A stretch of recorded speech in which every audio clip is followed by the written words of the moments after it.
There is a lot of bad people around here. If you do hang around with them, their attitudes cling on to you. But I just don't like to be around that. I've learned my lesson in the past. At the age of 17, I got kicked out of my parents' house due to me losing my temper quite a lot. I find that living away from the house is helping me out. I can find it easier to rebuild bridges, make that bond strong again. I left home not by my own accord. I got made to leave for my own safety. I had it rough at home. I had 11 years of domestic violence put through around my house. A lot of my friends don't get it. It's not that they don't want to get it, they just don't get it. They're out, they're working, they're living. I was admitted into crisis for the first month of me being homeless, which is essentially suicide watch. A lot of young people in my situation have been told by so many different people that they can't achieve and they can't do it.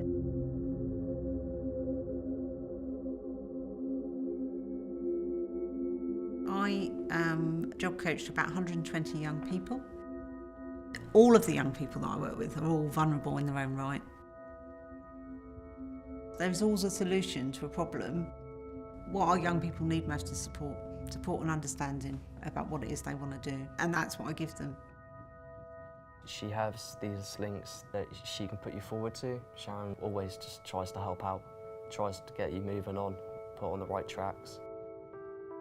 To get by, survive, thrive in this complicated life that I was brought into, it's almost obvious I have to be oblivious to this mysterious and confusing thing that we call society. If I thought in my own head all the time, I'd be like, oh, well, this happened and this happened. What's the point? And then I end up going back into an awful crisis cycle and end up being really unwell again.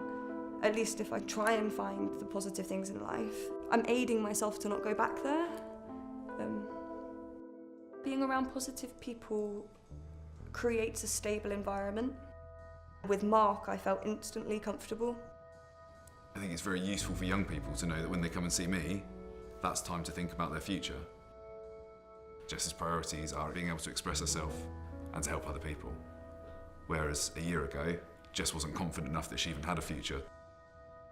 And without the service, getting me out and starting me volunteering at the charity shop, hand on heart, like I wouldn't have made it through crisis.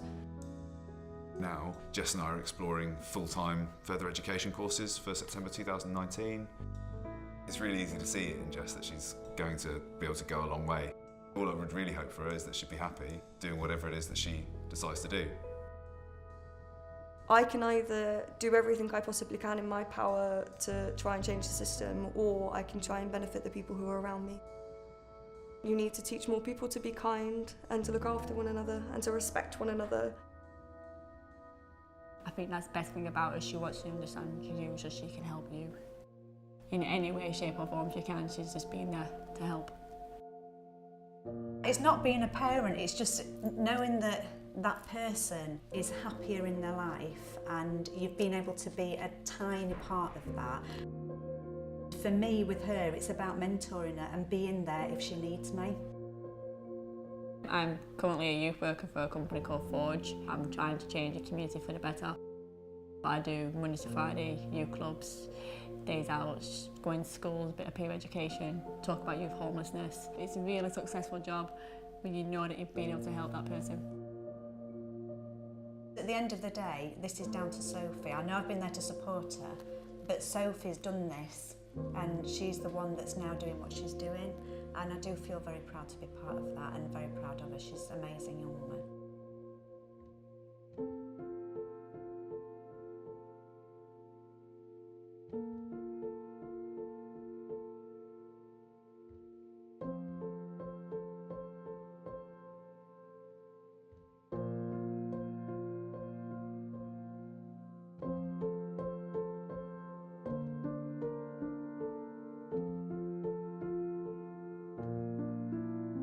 The Transforming Futures programme wouldn't be possible without backing from our sponsors and businesses.